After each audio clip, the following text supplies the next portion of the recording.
어떻게 수행을 하셨습니까? 이제 여러분의 법문을 저한테 좀 들려주시기 바랍니다. 우리 그사님부터 해볼까요? 어떻게 수행을 하셨어요? 지난주 알아차림은 좀 더 좋아지셨습니까?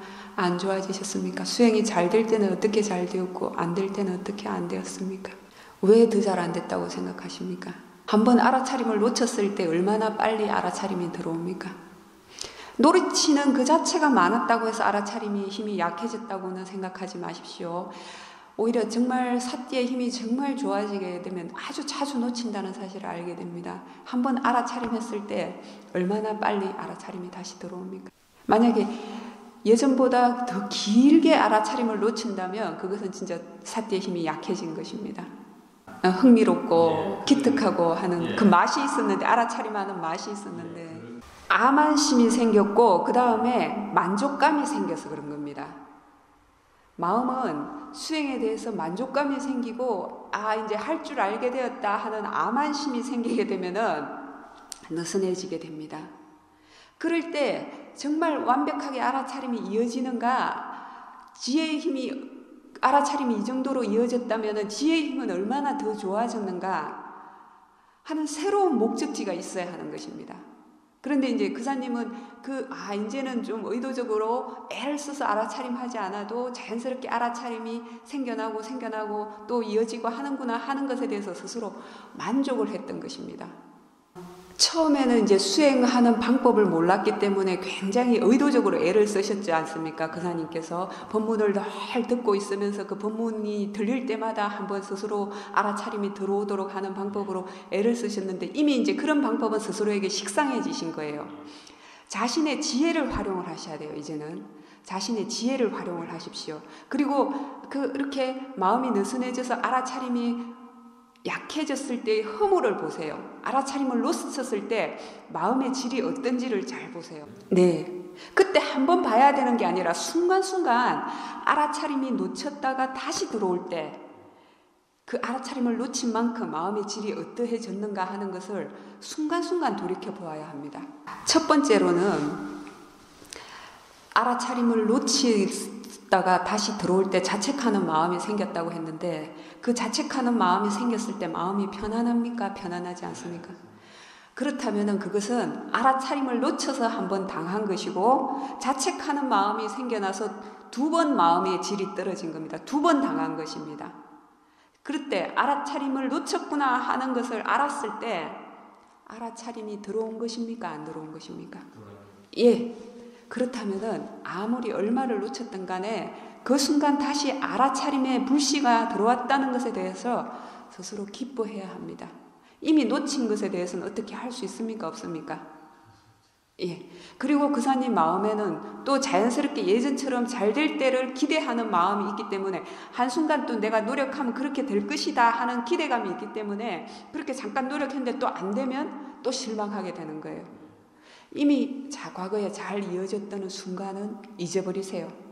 지금 새로 시작하는 겁니다. 이제는 그 법문이 소리를 계속 듣고 있게 되면은 어떤가 하면은 자기 자신의 그 자연스러운 생각들이 잘 생겨나지 않습니다. 그래서 그냥 하루에 한두 시간, 몇 시간 규칙적으로 법문을 들으면서 스스로 그 수행에 대한 정보를 일깨워주고 그 수행의 의지 그런 것을 확고하게 하고 견해를 바르게 하고 수행을 자연스럽게 일깨워주게 하는 것은 좋은데, 처음 수행하셨던 것처럼 24시간 잘 때까지 그냥 습관적으로 법문을 틀어놓은 것은 그다지 바람직하지 않습니다. 왜냐하면 두 가지 측면에서, 처음에는 이제 그것이 자신이 의도적으로 알아차림이 안 되었기 때문에 바쁜 일을 하시면서 자연스럽게 알아차림이 안 되어졌기 때문에 그 법문이 귀에 들리는 그 한순간만으로라도 알아차림을 하는 방법으로서 이용을 하셨는데, 이미 이제 그 정도로는 알아차림이 어느 정도 익숙해지셨잖아요. 두 가지 측면에서 이제 그걸 생각해 보실 게, 첫 번째는 뭐냐 하면은, 법문이 끊임없이 귀에 들리게 되면은, 소리가 끊임없이 귀에 들리게 되면은 자기 자신의 자연스러운 생각들이 안 떠오릅니다. 생각을 한번 해보십시오. 우리가 옆에서 누가 말을 해도 자기의 생각 속에 빠져들으면 소리가 안 들리잖아요. 그죠? 근데 소리를 가만히 계속해서 소리의 내용을 듣고 있게 되면 어떻게 됩니까? 자기 자신의 생각을 안 하게 됩니다. 생각을 해도 하는 줄 모르게 되는 거예요. 그렇기 때문에 그거는 한 가지 상태로 지속적으로 수행하는 것은 바람직하지 않아요. 결국은 우리가 뭐냐면은 소리가 들릴 때, 예를 들어서 지속 법문을 들을 때, 그리고 주위에서 하시는 것은 마음이 법문을 들으면서 마음이 그 법문의 내용을 마음이 자기의 마음으로 영상을 떠올리고 하는 마음의 작용을 아셔야 됩니다. 소리의 내용만 계속, 법문이라 하더라도 법문의 내용만 계속 들어서는 안 되고, 처음에는 그것을 듣는 순간에 알아차림하는 그 계기로 삼았다 하더라도 이제는 방향이 약간 달라져야 됩니다. 수행이 그사님이 느슨해지게 된 이유도 첫 번째 목적을 달성했기 때문에 더 이상의 지향점이 없어서 그런 거예요. 새로운 그 관심사, 본인이 모르는 부분에 대해서 흥미를 일깨워줄 뭔가가 있어야 되는 거예요. 법문을 들을 때 듣고만 있는지 들리는 줄 아는지를 잘 확인해 보십시오. 그 내용 속에만 계속 빠져있을 때는 법문을 듣고만 있는 겁니다. 그것은 법문의 내용을 들리는 줄 알지 못하는 거예요. 들리는 줄 알지 못하는 것은 바르게 알아차림이 완전하게 지혜로서 알아차리지 않고 있다는 거예요. 무슨 말씀인지 공감이 되세요? 그래서 법문을 듣는다 하더라도 들리는 줄 아는지 잘 확인할 것. 그 다음에 들리는 줄 알게 되면은 법문을 들으면서 법문의 내용에서 연상작용하는 마음이 하는 생각들이 있을 거예요. 그것을 알아차림하실 것. 그렇게 할 때 그것이 뭐냐면 법문이 들리는 줄 알고 마음이 그와 상관되어서 영상작용을 일으키는 생각들을 하는 것, 그건 마음이 하는 거예요. 그때 하는 생각을 알게 되면은 마음 쪽을 보게 되는 거예요. 이제는 마음 쪽을 보실 수 있어야 되는 거예요. 그사님, 마음 쪽을 보는 쪽으로 이 수행의 방향이 조금 전환이 되셔야 돼요.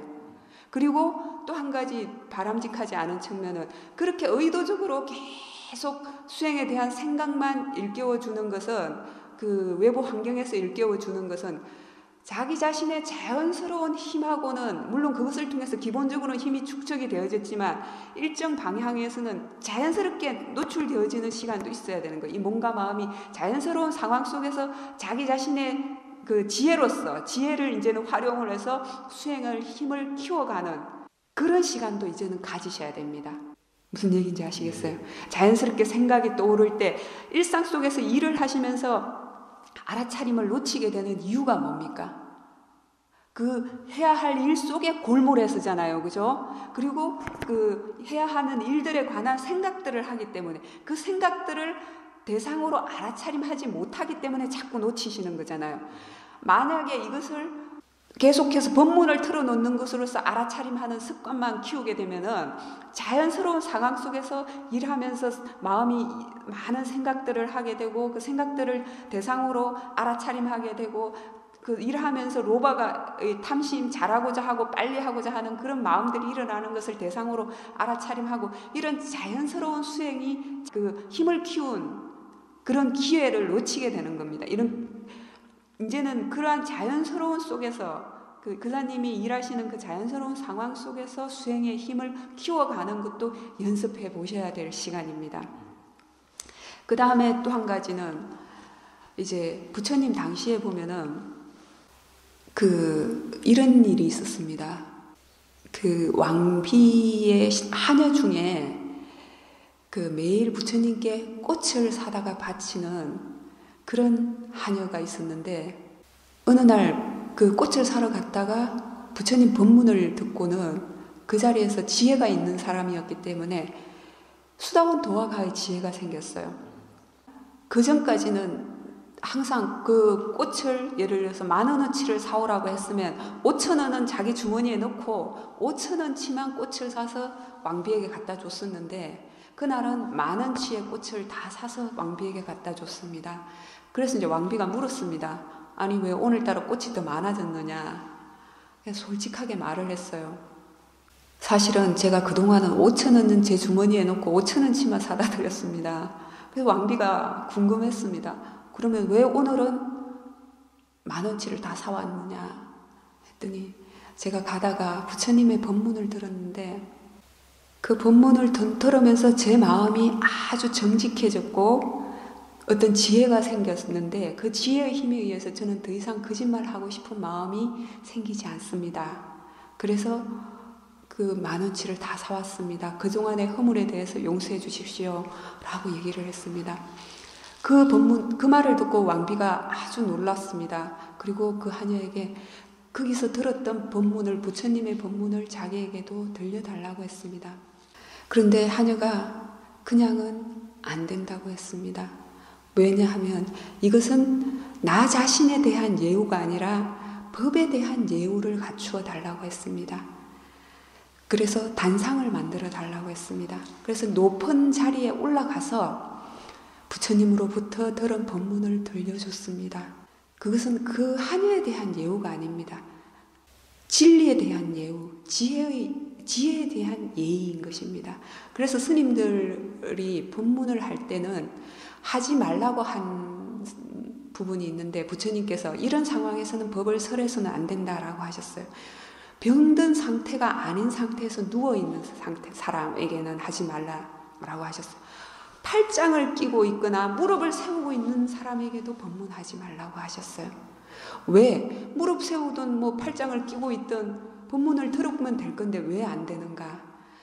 그것은 물론 그 사람의 그 건강 상태가 문제인 것은 어쩔 수가 없는데 법에 대한 예우를 갖추지 않는 사람이기 때문에 그런 사람들은 보통 우리가 팔짱을 낀다는 것은 무엇입니까? 암안심으로써 뭐 어떤가 하고 이렇게 견주어 보는 심리일 때 그렇지 않습니까? 그렇기 때문에 그렇게 법에 대한 예우가 없는 상태, 예의를 갖추지 않는 사람, 법에 대한 존경심을 표하지 않는 사람에게는 법문하지 말라고 하셨어요. 그런데 그사님은 물론 의도가 있었고 그리고 그렇게 하루 종일 틀어놓고 밤에 자면서도 온 집안의 식구들 다 들리도록 틀어놓는데 이유는 있었다고 생각합니다. 그 한순간에 어쩌다가 그 사람들 귀에라도 그 법문이 들어가서 수행하게 될까봐 혹은 자기 자신한테 잠들다가 한순간이라도 깨면은 또 그 법문을 듣는 순간에 알아차림이 있고자 하는 의도는 있었을 거라고 생각합니다. 그렇지만 그렇게 틀어놓고 자는 동안에 몇 번을 듣게 됩니까? 가족들이 실제로 그 법에 대해서 정말 존경스럽구나 하고 열심히 듣던가요? 그렇지 않습니다. 그것은 법에 대한 예의가 아닌 겁니다. 차라리 정말 마음을 내서 딱 들을 수 있는 만큼 듣고 꺼서 오히려 가족들도 편안하게 해주는 것이 좋습니다. 가족들이 그 법문에 대해서 호기심이 없고 제대로 알아듣지 못하는 상태에서 소리만 크게 집이 떠나갈 정도로 틀어놓게 되면 얼마나 괴롭겠습니까? 숙면을 취하는데도 그것은 바람직하지 않은 것입니다. 그런 측면에서 사유를 해보셨으면 좋겠습니다. 그리고 이제는 스스로의 지혜를 잘 활용해서 그동안 법문을 통해서 보고 들은 것도 많고 수행을 통해서 이해하신 것도 있지 않습니까? 자기 자신의 지혜로서 자꾸 생각을 해보시면서 이렇게도 해보시고 저렇게도 해보세요. 그리고 마음 상태를 자주 점검을 하십시오. 수행이 잘 되는데도 이유가 있고 잘 안 되는데도 이유가 있는 것입니다. 그리고 지금 현재 알아차림이 들어왔다는 거기서부터 시작해야 되는 것입니다. 이미 놓친 건 어쩔 수 없어요. 과거에 잘 됐던 거 잊어버리세요. 잘 되기를 바라는 마음으로 하면 될 것이다 하는 생각으로 하게 되면은 잘 안 되면 실망하게 되는 것입니다. 잘 되고 잘못되고 하는 것은 결과입니다. 그것에 대해서는 관여하지 마세요. 지금 현재 이 순간에 자신이 알아차림하는 것의 의미, 가치에 대해서만 스스로 염두를 두세요. 한순간 바른 견해로서 바르게 알아차림이 있으면 그 순간에는 어리석음이 없는 겁니다. 그 순간에는 번뇌로부터 벗어나 있는 겁니다. 그것이 바로 바른 것이고 좋은 것입니다. 지금 현재 번뇌가 생겨나 있다 하더라도 알아차림의 대상으로서 알아차리지는 것으로서 안다면 생겨나는 쪽은 번뇌이지만 그것은 이미 대상이 된 것입니다. 더 이상 문제가 아닙니다. 이 관찰하는 쪽의 마음, 이것이 지혜이고 알아차림이 있다는 것, 그것이 큰 것이고 그것이 좋은 것입니다. 그것이 바른 것입니다. 거기에만 의미를 부여하세요. 예, 그런 것도 있을 겁니다. 그 다음에 또 한 가지, 좌선에 대해서 어떤 큰 의미는 부여하지 마십시오. 사실은 좌선을 꼭 해야 하는 것은 아니에요.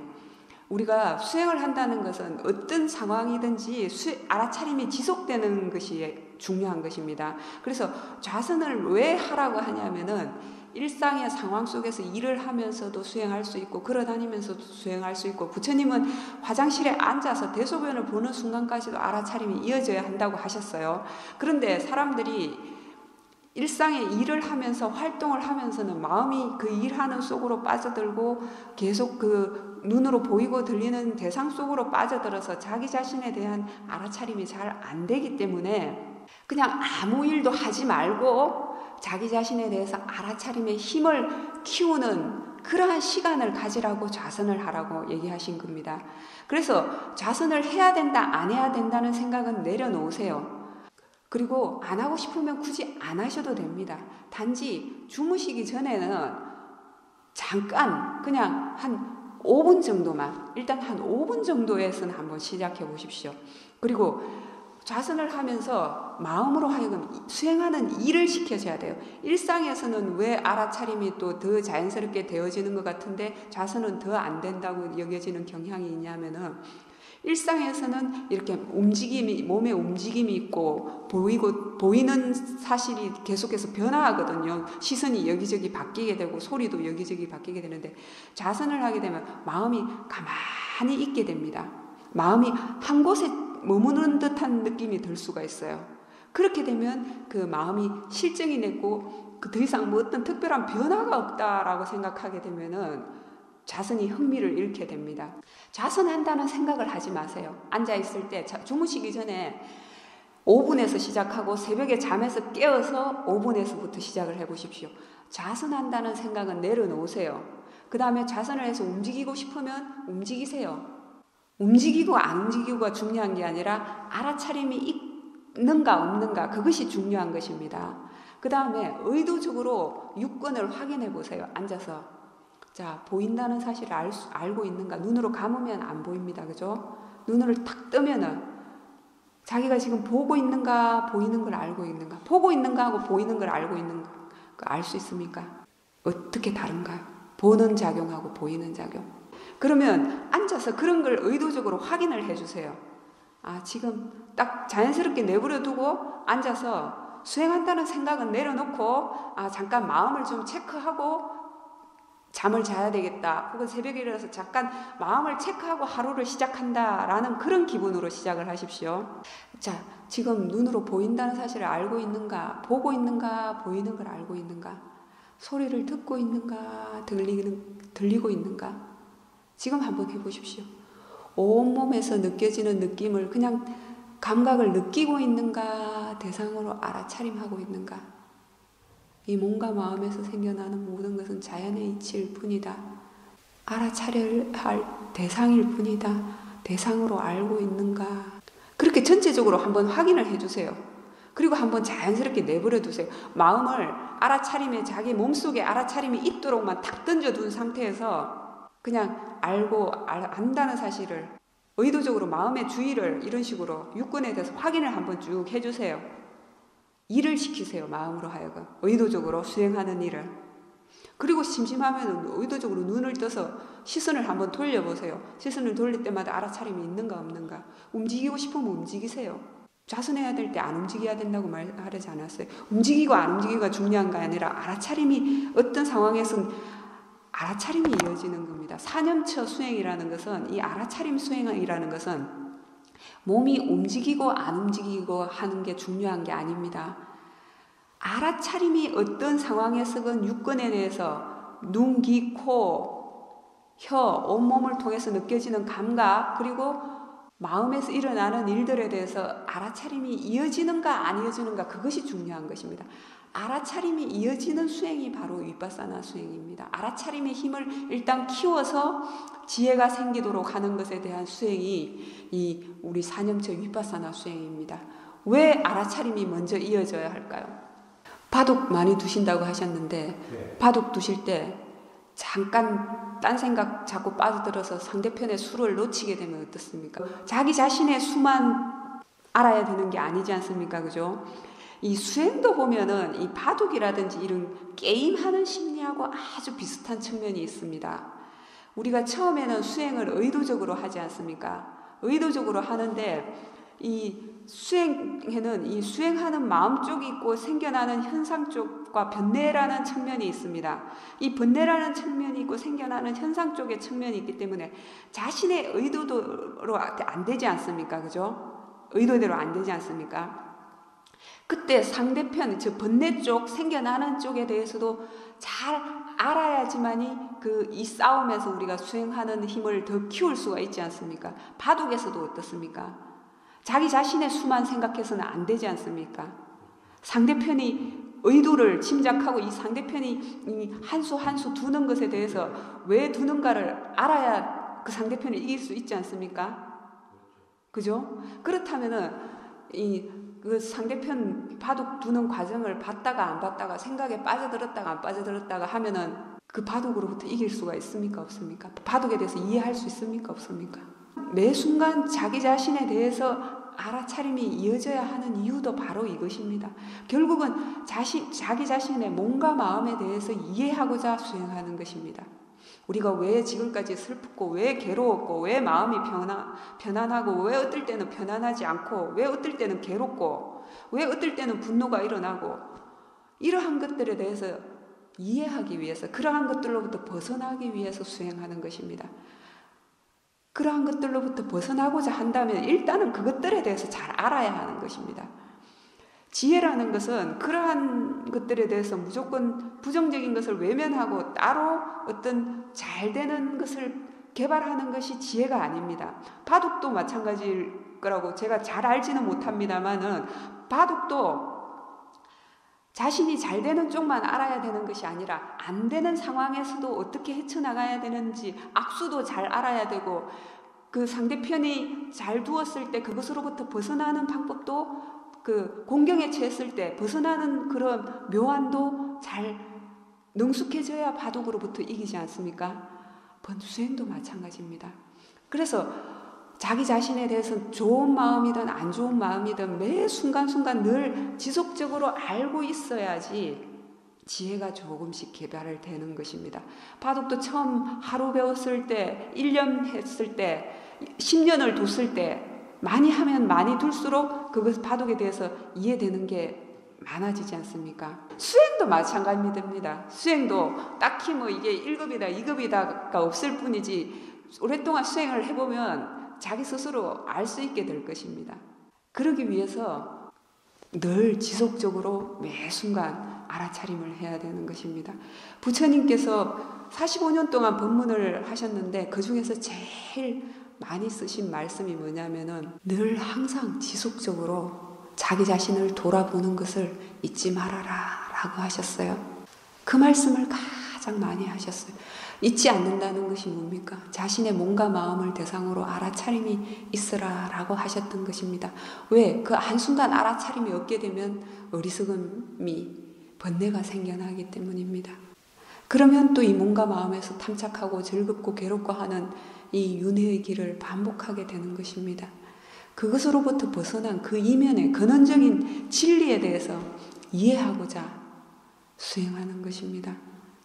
잘 알기 위해서는 늘 지속적으로 알아차림해야 됩니다. 자신의 생각, 자신의 지혜를 잘 활용해 보십시오. 이렇게 해서 잘 안 될 때는 자기의 마음 상태는 어떻고 이러한 것에 대해서 어떤 생각을 자기가 가지고 있고 하는 것들을 스스로 점검을 해 보십시오. 본문을 매일 조금씩 들으시거나 본문책을 보시는 것도 도움이 됩니다. 예, 그리고 그런 보고 있는 것을 스스로에게 적용을 하십시오.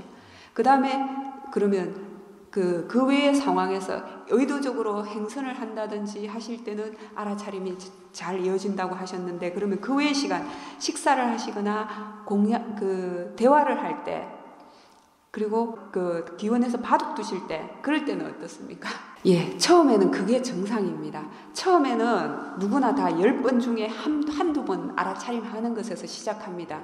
그렇죠. 그렇게 하시다 보면은 10번 중에 서너 번이 되고 7번, 8번이 되면은 이게 좀 수월해지게 됩니다. 그리고 일상의 상황에서 늘 자신의 마음 상태를 먼저 확인하고 그 일을 임하도록 하십시오. 바둑 두실 때 먼저 알아차림이 있는지 확인을 하시고, 알아차림이 딱 들어왔을 때 마음 상태가 편안한가 편안하지 않은가, 무엇이 중요한가 하는 생각을 알고 스스로에게 돌이켜주고서 하셔야 됩니다. 만약에 자기 자신을 잊고서 알아차림을 놓치고서 바둑을 두시게 되면 바둑만 두게 되고 자기 자신은 잊어버리게 되지만은, 자기 자신에 대한 알아차림이 있고 바둑을 두게 되면 알아차림도 이어지고 바둑도 둘 수가 있습니다. 그리고 알아차림이 있는 상태에서 바둑을 둔다든지 일상에 일을 하게 되면 뭔가 마음이 덜 피곤해집니다. 그리고 이전에 생각하지 못했던 욕심을 내려놓고 하게 되기 때문에, 욕심이 있는 순간에 알아차림이 들어오게 되고 욕심이 필요하지 않다는 생각이 들어서 욕심을 내려놓고 뭔가 일을 임하게 되면은 이전에 몰랐던 훨씬 더 다른 차원의 생각들도 들어올 수가 있습니다. 그래서 순간순간 자신의 마음 상태, 지금 수행에 대한 생각을 하고 있는가, 마음 상태가 편안한가 편안하지 않은가, 지금 수행에 대한 생각을 늘 염두에 두고서 그 일을 일깨워주고서 그 일을 하도록 해보십시오. 일상의 모든 상황에서 대화할 때 알아차림이 되십니까? 안 되십니까? 사람들이 가장 힘든 게 대화할 때입니다. 그것은 아주 특별한 바람일입니다. 사람들이 가장 힘든 것 중에 한 가지가 대화할 때인데, 그것은 아마 그사님께 어떤 그 부분에 있어서 어떤 특별한 말할 때 알아차리는 습관을 어려서 자기가 의도했건 의도하지 않았건 뭔가 바람이 있기 때문에 그렇습니다. 어쨌든 그것은 좋은 것입니다. 대화할 때 알아차림이 잘 되어진다는 것은 좋은 것입니다. 그런 것처럼 다른 모든 상황에서도 알아차림이 있도록 자신의 마음 상태를 스스로 일깨워 주세요. 수행에 대한 생각을 일깨워주고 모든 상황에 임하도록 하십시오. 식사하실 때도 마찬가지입니다. 그러시다면, 이전에 연불수행을 하셨다면 연불수행 하셨을 때처럼 마음속으로 사티라는 연불을 좀 해보십시오. 그걸 연불수행할 때처럼 계속 사티 이렇게 하시지는 않으셔도 되는데, 그냥 알아차림이 있는가, 이렇게 알아차림이 있는가, 이렇게 스스로에게 끊임없이 한번 물어보십시오. 일상의 모든 상황에서. 그것도 좋습니다. 그렇게 연불하실 때 자신이 연불하는 줄을 분명하게 아셔야 됩니다. 연불 소리도 스스로 들어야 되고, 마음이 그 연불하는 그 연불 내용을 마음이 계속해서 생각하는 것도 아셔야 됩니다. 그 외에 일상에서는 이제 연불을 안 하시지 않습니까, 지금은? 그렇다면 일상에서도 그렇게 연불하듯이 스스로에게 알아차림이 있는가, 알아차림이 있는가 스스로 한번 이렇게 되물어 보십시오. 잘 되고 안 되는 건 중요하지 않습니다. 잘 되고 안 되는 건 중요하지 않고, 알아차림이 그렇게 없을 때 마음이 뭘 하고 있던가요? 알아차림이 딱 들어온 순간에 그때 알 수 있지 않습니까, 마음 상태를. 그때 마음이 뭘 하고 있던가요? 알아차림이 어쩌다가 딱 들어오는 순간이 있잖아요, 그죠? 그런 식으로 자신이 알고 있다는 사실이 이어지도록 하면 좋습니다. 자신이 의도적으로라도 자꾸 스스로에게 일깨워 주십시오. 하루를 보내면서 끊임없이 스스로에게 한번 연불하듯이 물어보십시오. 알아차림이 있는가? 알아차림이 있다는 것은 무엇이냐면은, 소리가 들릴 때 들리는 줄 아는 것을 말합니다. 깨어있다는 것, 깨어있기 때문에 우리가 알아차림할 수 있는 겁니다. 밤에 잠이 들면 소리가 들려도 들리는 줄 모르지 않습니까? 생각 속에 푹 빠져 있으면 옆에서 말소리가 들려도 무슨 내용인지 못 알아들어요, 그죠? 알아차림이 있기 때문에 소리가 들리는 줄 알고, 마음이 생각하는 줄 알고, 움직일 때 움직임이 있는 줄 아는 겁니다. 마음이 들뜨면 들뜨는 줄 알고, 편안하면 편안한 줄 아는 것입니다. 스스로 알아차림의 가치를 아셔야 됩니다. 스스로 알아차림의 가치를 스스로에게 일깨워 주어야지만이 알아차림이 있고자 하는 마음이 더 이어지게 됩니다. 대상의 의미는 무슨 뜻이냐면은, 대상의 의미는 알아차려지는 것입니다. 이 말씀을 잘 숙고해 보시기 바랍니다. 대상의 의미가 알아차려지는 것인데, 그것은 무슨 뜻이냐면은, 소리가 하고, 지금 우리가 보이는 거 알 수 있죠. 눈으로 뜨고 있을 때 보인다는 사실을 알 수 있죠. 소리하고 보이는 것하고 같습니까, 다릅니까? 따뜻한 기운이 자기 몸에 있을 겁니다. 서늘한 기운도 있을 수 있죠, 그죠? 서늘하고 따뜻한 게 같습니까, 서늘하고 따뜻한 게 같습니까? 그렇지만 그 내용을 보게 되면 성질로서는 서늘하고 따뜻한 건 다르지 않습니까? 그죠? 소리가 하고 보이는 것과 소리가 들리는 것도 내용으로서는 다릅니다. 그죠? 그런데 보이는 것을 알아차려지는 대상이라고 이해하고 소리가 들리는 것을 알아차려지는 대상이라고 이해하게 되면 대상이라는 측면에서는 같습니까? 다릅니까? 그죠? 따뜻하고 차가운 것도 마찬가지입니다. 내용을 보게 되면 다릅니다. 따뜻하고 차가운 게 다른, 내용은 다른데 알아차려지는 대상이라고 이해하게 되면 같습니다. 그죠? 따뜻한 걸 좋아하는 사람들은 서늘하고 추운 겨울이 되면 어떻습니까? 싫어하는 마음이 생겨납니다. 또 열이 많아서 더운 사람들은 여름에 더위가 생겨나면 더울 때 마음이 짜증내고 싫어하죠. 그죠? 이렇게 내용을 보게 되면은 차고 더운 내용, 보이고 들리는 그 내용을 보게 되면은 마음이 좋다 싫다 하는 분별을 일으키게 됩니다. 그것이 번뇌의 반복입니다. 번뇌가 생겨나는 것은 무엇이냐면은 그 내용을 보기 때문이에요. 그런데 이것을 대상이라고 알게 되면은 알아차려지는 대상이라고 이해하게 되면은 마음이 그 한순간 알아차려지는 대상으로 이해할 때 마음이 알아차림이라는 사띠의 힘이 한 번 더 생기는 겁니다. 번뇌가 한 번 안 생겨났기 때문에 마음이 그만큼 안정되고 고요한 사마디가 생기는 겁니다. 대상을 대상이라고 이해하는 지혜가 생기는 겁니다. 그렇기 때문에 한순간 대상을 대상이라고 이해하는 순간순간 마음은 점점 더 안정되고 고요해지는 사띠 사마디 지혜가 생기는 겁니다. 그런데 이러한 대상이 우리에게 몇 개가 있을까요? 예, 대상이 몇 개가 있을까요, 우리한테? 사람도 있고 나무도 있고 이 법당도 있고 부처님도 있고 개소리, 사람소리, 바람소리 이렇게 내용을 보게 되면 대상이 수천 가지가 있는 것 같죠, 그죠? 근데 그 성질, 궁극적으로 작용하는 이치로서 보게 되면은 대상의 종류는 딱 6가지인 겁니다. 사람, 나무, 법당, 부처님 하는 것은 다 보이는 형상이죠. 그죠? 눈을 통해서 보여지는 것입니다. 눈만 감으면 안 보이는 성질이 있어요. 눈을 썼을 때 눈이라는 감각기관을 통해서 보여지는 겁니다. 그죠? 보여지는 물질이에요. 내용을 보면은 다 다르지만은 보여지는 물질이라는 측면에서, 보여진다는 측면에서 다 같은 겁니다. 그래서 사람이다, 나무다, 개다, 법당이다, 부처님이다 라고 보게 되면 마음이 좋다 싫다 하는 분별, 번뇌의 길을 가게 되고 보여지는 알아차려지는 대상으로서 보여지는 물질을 알아차림의 대상으로서 알고 하게 되면은 보여지는 형상을 통해서 마음이 그 순간 안정되고 고요해지는 사띠 사마디 지혜의 힘이 좋아지게 되는 겁니다. 대상을 대상으로 아는 지혜의 힘이 생겨나게 되는 겁니다. 소리, 내용은 많습니다. 차소리, 사람소리, 개소리, 바람소리, 소리의 내용은 많은데 그 모든 소리 역시 마찬가지로 들려진다는 측면에서 궁극적으로 실제하는 겁니다. 실제하는 그 법을 대상으로 해야 사띠 사마디 지혜가 생깁니다. 그래서 내용을 보지 말고 들린다는 것을 들리는 줄 알고 할 때 마음이 사띠 사마디 지혜의 힘이 좋아지게 되는 겁니다.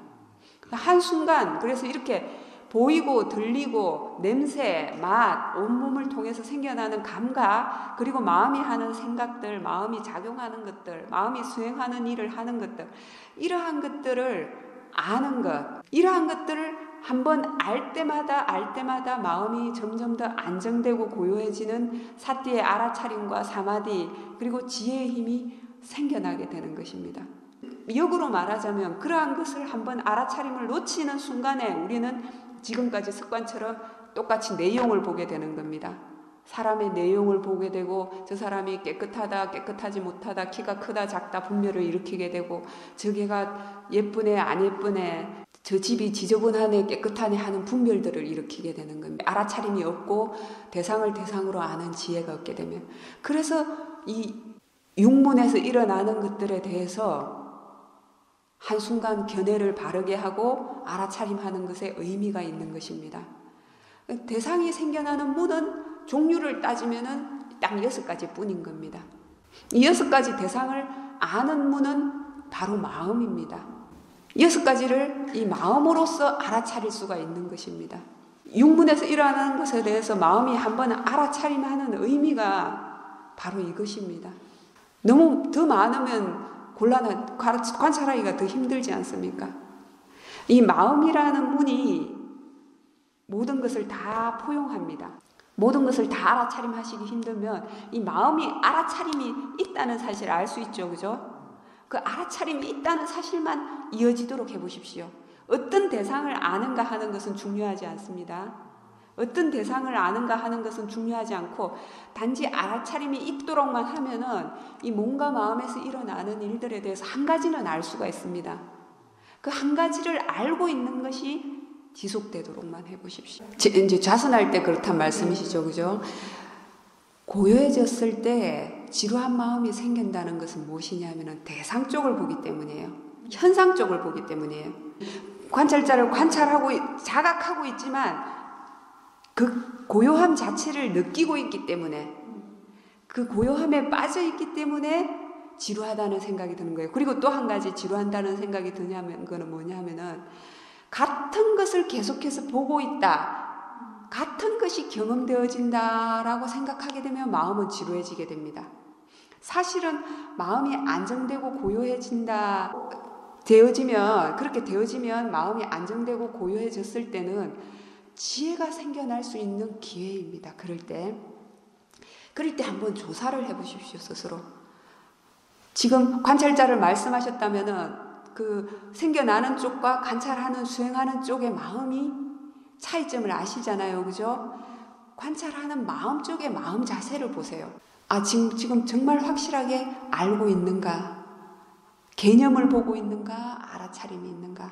지금 어떨 때는 지구 한 바퀴를 도는 것 같고 어떨 때는 어둠이 속에 빠져드는 것 같고 어떨 때는 빛이 보인다는 이거 다 현상이잖아요. 그죠?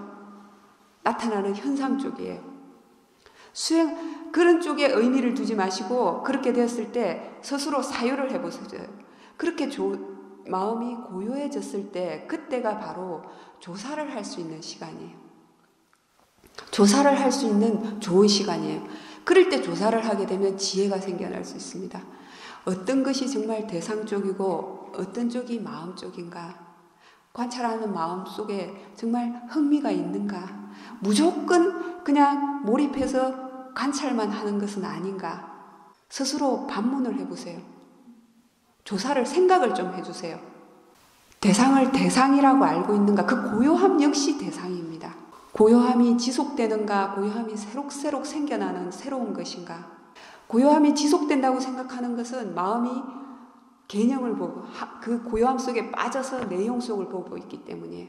관찰하는 마음 쪽을 보게 되면 순간순간 새롭게 생겨날 수밖에 없어요. 좌선을 하실 때 호흡에 대한 그 관찰에서 시작하십니까? 아니면 육근에서 전체적으로 일어나는 대로 보고 있습니까? 몸이 사라진다는 것은 그것은 형상이잖아요. 사실은 대상을 대상으로 알고 있다면 이미 형상에 대해서는 마음이 생각하지 않는 거예요. 정말 대상을 대상으로 알고 있게 된다면 육근에서 일어나는 것들을 새록새록 알고 있게 된다면 더 이상 마음은 형상을 생각하지 않는 거예요. 형상이 사라지고 안 사라지는 게 뭐가 중요할까요? 몸과 마음에 대해서 이해하는 것이 중요한 것입니다. 사티 사마디 지혜의 힘이 좋아지는 것이 중요한 것입니다. 고요함도 대상일 뿐이고 고요하지 않은 것도 대상일 뿐입니다. 고요함도 고요하지 않음도 대상이라고 이해하는 것이 중요합니다. 그래야지 고요한 상태에도 집착하지 않고 고요하지 않은 상태에도 집착하지 않습니다. 그럴 때 눈을 뜨세요. 그리고 눈을 뜨시고 빛이 보이고 어둠 속으로 빠져들고 한다는 건 눈을 감고 자선했다는 거거든요. 그럴 때는 눈을 뜨시고 보인다는 사실에 대해서 알아차림을 한번 해요. 그 다음에 일상에서는 어떻습니까? 일상에서는 알아차림이 어떻게 되십니까? 그렇다면 하루가 우리에게 얼마나 있습니까? 24시간이죠. 잠자는 시간은 알아차림을 할 수 없다 치고 6시간, 대여섯 시간 뺍시다. 그러면은 18시간 남았습니다. 하루에 자선 얼마나 하시겠어요? 오전에 1시간, 1시간 반, 오후에 1시간, 1시간 반, 저녁, 아침에만. 그러면 자선만 수행이라면 1시간 반 빼면은 16시간 반이 남네요. 16시간 반을 수행하지 않고 1시간, 1시간 반만 좌선을 해서 수행을 하게 되면은 예, 수행을 해오신 습관이 있기 때문에. 그런데 한번 잘 생각해 보십시오. 좌선할 때 1시간, 1시간 반이고 나머지 시간은 16시간인데 어떤 것에 대해서 더 비중을 많이 두어야 될까요? 일상생활에서 알아차림이 자연스럽게 이어지면은 좌선은 당연히 잘 될 수밖에 없습니다. 그런데 좌선에만 의미를 부여하게 되고 집중해서 수행하게 되는 사람들은 일상생활의 수행이 잘 되지 않습니다. 수행을 한다는 것은 뭐냐면은 탐진치를 줄여가고자 하는 것입니다. 사티 사마디 지혜의 힘을 키운다는 것은 탐진치를 줄이는 겁니다. 탐진치를 줄일수록 사티 사마디 지혜의 힘이 좋아지는 겁니다. 그러니까 보편적으로 사람들이 오랫동안 수행을 해오시게 되면 마음이 어느 정도 편안하고 고요해지게 되면은 크게 번뇌를 안 일으키게 되면은 마음이 편안하다고 생각하는 거예요. 그러면 느슨해지는 거예요. 그런데 알아차림이 없을 때, 일상에서 항상 알아차림이 있는 건 아니잖아요. 어쩌다가 수행의 습관 때문에 알아차림이 들어오지만 어리석음이 너무 강해지면 그렇게 그냥 감각적으로 마음이 어느 정도 그친 번뇌가 없어서 편안한 상태를 정말 고요하다고 편안하다고 좋은 것이라고 생각하는 거예요. 그런데 사티 사마디 지혜의 힘이 좋아진 상태에서 사티를 한순간 놓친 순간을 보세요. 마음의 질이. 반드시 거기에는 어리석음이 있고 탐진치가 작용을 합니다. 그래도 이제 오랫동안 수행을 해오신 습관이 있으시잖아요. 그죠? 스스로의 생각, 지혜를 잘 활용을 하십시오. 일상 속에서. 이제는 뭐 특별히 자식들도 다 커서 자기들 알아서 할 일 하고 열심히 뭔가 해야 될 그런 신경 써야 될 일도 사실은 없지 않습니까? 그죠? 이제 앞으로 남은 생에서 마음의 청정, 사티 사마디 지혜의 힘을 좋아지게 만드는 것 외에 중요한 것이 뭐가 있을까요? 이 몸, 우리가 형상을 생각하니까 이 몸이라는 형체가 작용을 하는데 수행상에서 실질적으로 궁극적으로 작용하는 게 뭔지를 한번 보세요. 딱딱한 성질, 아니면 부드러운 성질, 움직이는 성질, 차고 더운 성질, 그것 외에 작용하는 게 있습니까? 그렇게 아는 것이 몸과 마음의 형상이 사라지고 없는 겁니다. 그러한 물질들이 순간순간 생겨나는 것이라고 아는 것이 몸과 마음의 형상으로부터 벗어난 것입니다.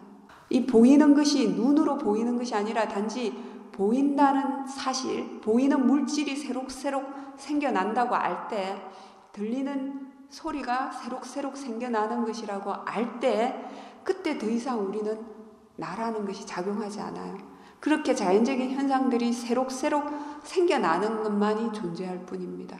그렇게 알아가는 것이 바르게 알아가는 것입니다. 이 몸과 마음에 대한 애착, 형상으로부터 벗어나는 것입니다. 따로 그렇게 생각의 내용으로서 우리가 이미지로서 몸이 사라지는 것이 바르게 아는 것이 아닙니다. 이미지로서 몸이 사라지는 것은 마음이 생각하는 겁니다.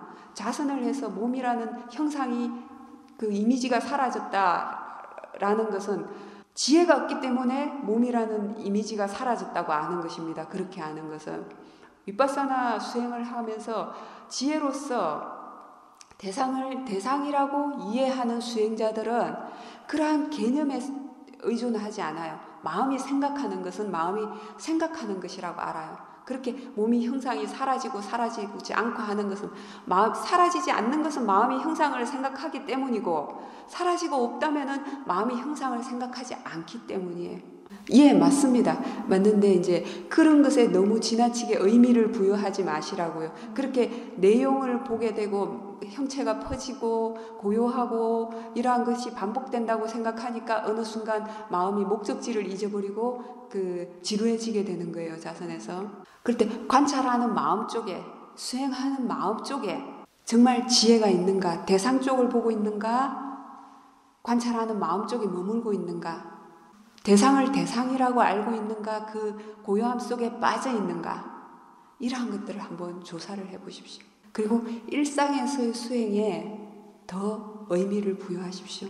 수행이 잘 되는 상황이 어떤 때고 안 될 때는 어떨 때인가, 대화할 때 잘 되는가 안 되는가, 음식을 먹을 때 잘 되는가 안 되는가, 일상의 그 외에 움직이면서 활동하면서 알아차림이 이어지는가 이어지지 않는가,